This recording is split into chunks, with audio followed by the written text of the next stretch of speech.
New Balance Rebel V3, soft, special. Those are the two words that really came to my mind when I got my long tempo, intervals, and easy runs in well over 50 miles. And I thought this was one of the most fun shoes that I've ever ran in. But with the updates that New Balance gave to this version, are they finally the daily workhorse that can span all the different type of workouts we do as a runner? I don't know, we'll find out.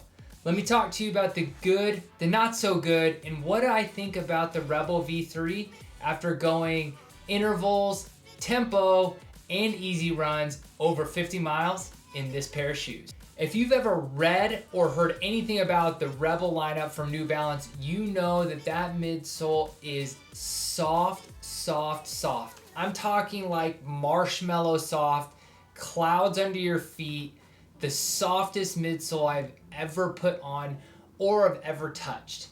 And it got me a little concerned. I am a sucker for soft midsoles, but this is really, really soft. And I was concerned when I first touched it, and I was concerned when I put it on my foot.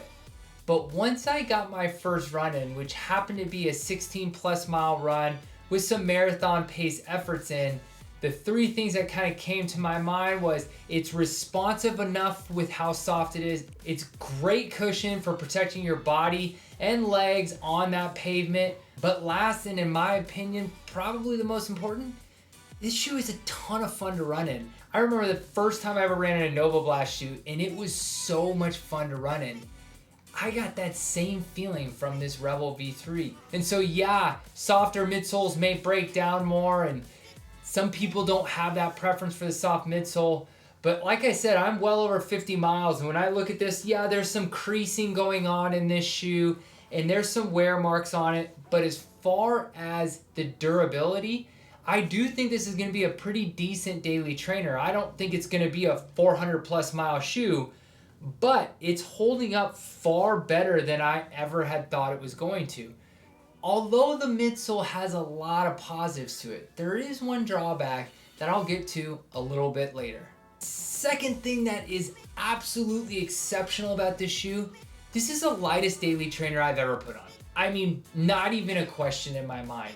I think of all the shoes that have the ability to do interval work, tempo work, and be a daily trainer, easy run shoe, they don't weigh like this. This is an under 8 ounce daily trainer shoe that feels even lighter underfoot.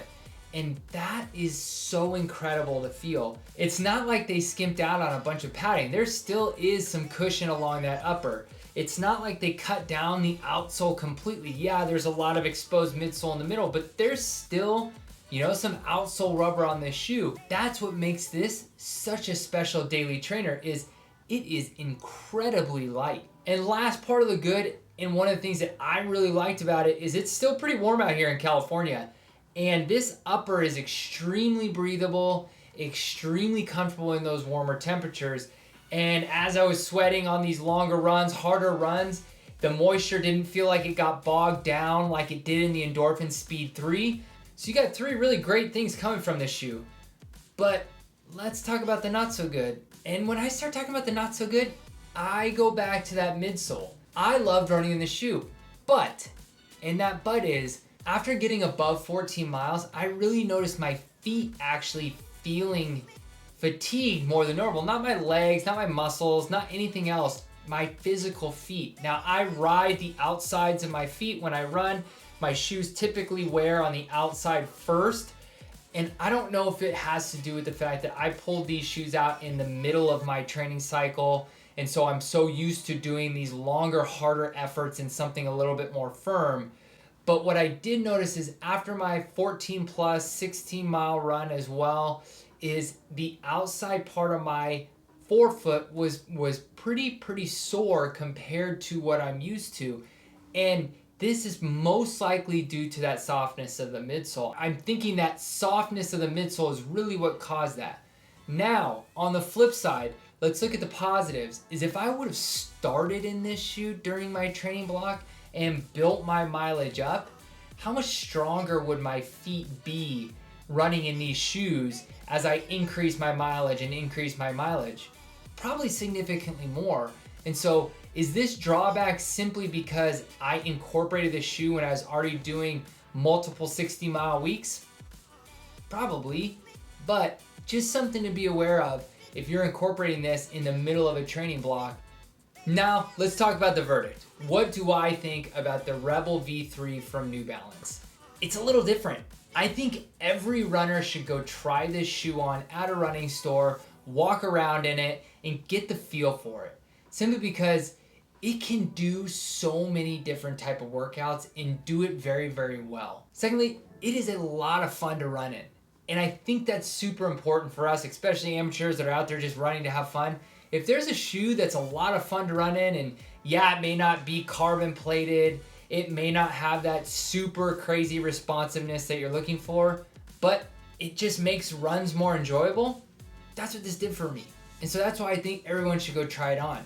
You'll know pretty darn quickly whether this is the shoe for you when you walk around the store, get a little jogging in the store, but I think everyone should go try it on. And for me, where am I going to be incorporating it? It's definitely going to make a lot of appearances early in my training block because I think this is going to help make my feet stronger and keep myself healthy as I get ready for my next training block.